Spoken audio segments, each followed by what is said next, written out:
ராகி இந்த மாதிரி சாப்பிட்டா ரொம்ப நேரம் பசிக்காது, பசி தாங்கும், வெயிட் லாஸ்க்கும் ரொம்ப ஹெல்ப் பண்ணும்பா. வாங்க எப்படி செய்யலான்னு பார்ப்போம். அம்மா 100 கிராம் பசி பருப்பு எடுத்திருக்கேன். இது ஒரு பவுலில் போட்டுக்குருவோம்.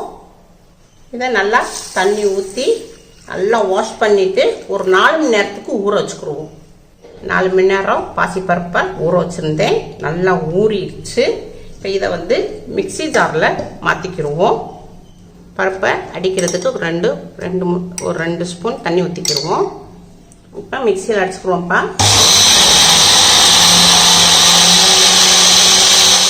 பாசிப்பருப்பு மாவை ஊற்றிக்கிடுவோம். இப்போப்பா அம்மா ராகி மாவு பலசர கடையில் தான் வாங்கியிருக்கேன். இப்போ இதில் ஒரு 100 கிராம் எடுத்துக்கிடுவோம் ராகி மாவு. 100 கிராம் ராகி மாவு எடுத்திருக்கேன். இந்த ராகி மாவை இந்த பவுலில் கொட்டிக்கிடுவோம். இதை நல்லா மிக்ஸ் பண்ணிக்கிடுவோம். நம்ம ஒரு வீட்டு தண்ணி விடலப்பா, நம்ம பாசி பருப்பு நம்ம அரைச்சிருந்தோம் இல்லையா, அதில் தான் அந்த தண்ணி. இப்போ ஒரு 2 ஸ்பூன் தண்ணி விட்டு திருப்பி நல்லா மிக்ஸ் பண்ணிக்கிடுவோம்.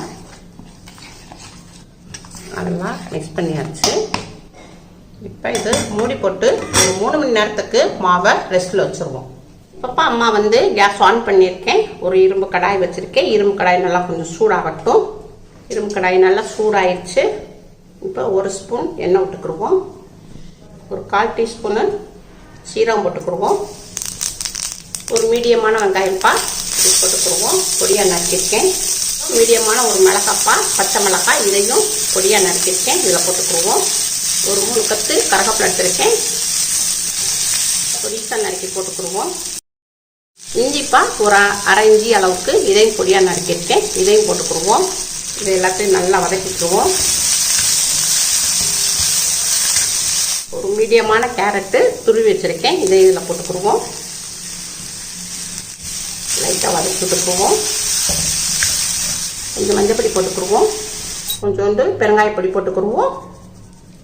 எலும்புச்சம்பளம் எடுத்திருக்கேன். சாறு எடுத்து ஊற்றிக்கிடுவோம். இது எல்லாத்தையும் நல்லா மிக்ஸ் பண்ணிக்கிடுவோம். அவ்வளோதான்ப்பா. இப்போ நம்ம கேஸை ஆஃப் பண்ணிடுவோம். இப்போப்பா 3 மணி நேரம் நம்ம மாவை ரெஸ்ட்டில் வச்சுருந்தோம். இப்போ ஓப்பன் பண்ணுவோம். நல்லா மிக்ஸ் பண்ணிக்கிடுவோம். நல்லா ஊறிடுச்சு மாவு நல்லா. அப்போ அம்மா ஒரு பிடி கொத்தமல்லி இலை எடுத்திருக்கேன், மல்லி இலை எடுத்திருக்கேன். இதை நல்லா இதில் பொடிசாக நறுக்கி போட்டுக்கிடுவோம். இப்போ மல்லி இலையை பொடிசாக நறுக்கி போட்டாச்சுப்பா. இப்போ நம்ம வதக்கி வச்சுருந்த இந்த கேரட்டை போட்டுருவோம். இதில் கேரட் வெங்காயம் வதக்கி வச்சுருந்தோம் இல்லையா, இதை போட்டுருவோம். தேவையான அளவுக்கு பிங்க் சால்ட்டு போட்டுக்குருவோம். இப்போ எல்லாத்தையும் இதை நல்லா மிக்ஸ் பண்ணிக்கிடுவோம்.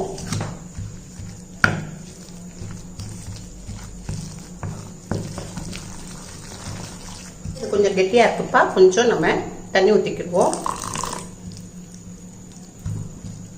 நல்லா மிக்ஸ் பண்ணிக்கிடுவோம். இப்போ நம்ம கேஸ் பக்கம் போயிடுவோம்ப்பா.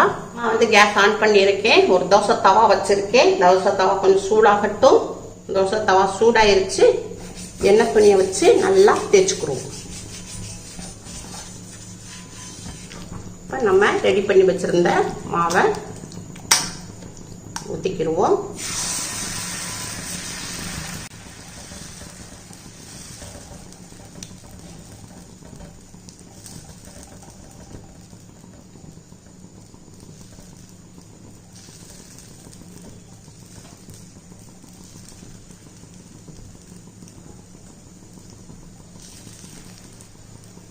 உங்களுக்கு எந்த அளவுக்கு பரப்பணுமோ அந்த அளவுக்கு லைட்டாக பரப்பிக்கோங்க. கொஞ்சம் திக்காலாம்ப்பா வரும். இது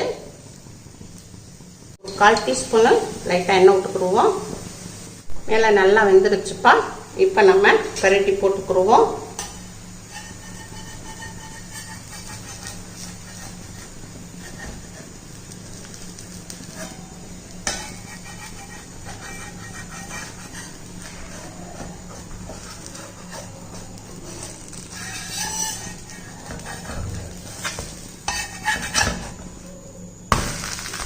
பெரட்டி போட்ட பக்கம் ஒரு 2 நிமிஷம் நல்லா வேகட்டும்.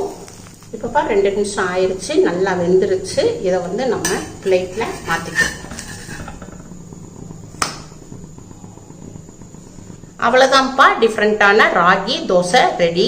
இதில் வந்து நம்ம வந்து ராகி மாவு போட்டிருக்கோம், பாசிப்பருப்பு நம்ம ஊற வச்சு போட்டிருக்கோம். பாசிப்பருப்புலப்பா அதிகமான புரோட்டீன் இருக்கு, ராகில வந்து வைட்டமின் டி இருக்கு, கால்சியம் இருக்கு, நல்ல எலும்புக்கு வந்து ஸ்ட்ரென்த் கொடுக்கக்கூடியது ராகி மாவு. நம்ம இப்படி அடிக்கடி நம்ம சேர்த்துக்கிட்டோம்னா நம்ம உடம்பு நம்மளுக்கு ரொம்ப ஹெல்த்தியா இருக்கும். இது வந்து நம்ம வெயிட் லாஸ்க்கு ரொம்ப ஹெல்ப் பண்ணும். அதனால இந்த மாதிரி நீங்க செஞ்சு சாப்பிடுங்க. இது வந்து டின்னருக்கும் வச்சுக்கலாம், பிரேக்ஃபாஸ்ட்டுக்கும் வச்சுக்கலாம். இப்போ அம்மா வந்து குழம்பு வச்சிருக்கேன்ப்பா. உங்க வீட்டில் என்ன கிரேவி இருக்கோ நீங்க தொட்டு சாப்பிட்டுக்கோங்க. இது நல்ல டயட்ல இருக்கிறவங்க, வெயிட் லாஸ்ல இருக்கிறவங்க, சுகர் பேஷண்ட், இது சின்ன பிள்ளையில இருந்து பெரியவங்க வரை எல்லாருமே சாப்பிடலாம்ப்பா. ரொம்ப ரொம்ப ஹெல்தியானது, ரொம்ப சாஃப்டா இருக்கு. இதுப்பா நம்மளுக்கு வந்து தோசை மாதிரி இல்லை, நல்லா சாஃப்டா, நல்லா சப்பாத்தி எப்படி செய்வோம் அந்த மாதிரி இருக்கு. அதனால இந்த மாதிரி செஞ்சு பாருங்க. உங்களுக்கு இந்த குழம்பை தொட்டு சாப்பிட்டாலும் சரி, இல்லை கிரேவி இருந்தாலும் சரி, ரொம்ப டேஸ்டா இருக்கு, ரொம்ப சாஃப்டாவும் இருக்கு. இந்த மாதிரி உங்க வீட்டில் செஞ்சு பாருங்க. அம்மாக்கு லைக் பண்ணுங்க, ஷேர் பண்ணுங்க, சப்ஸ்கிரைப் பண்ணுங்க.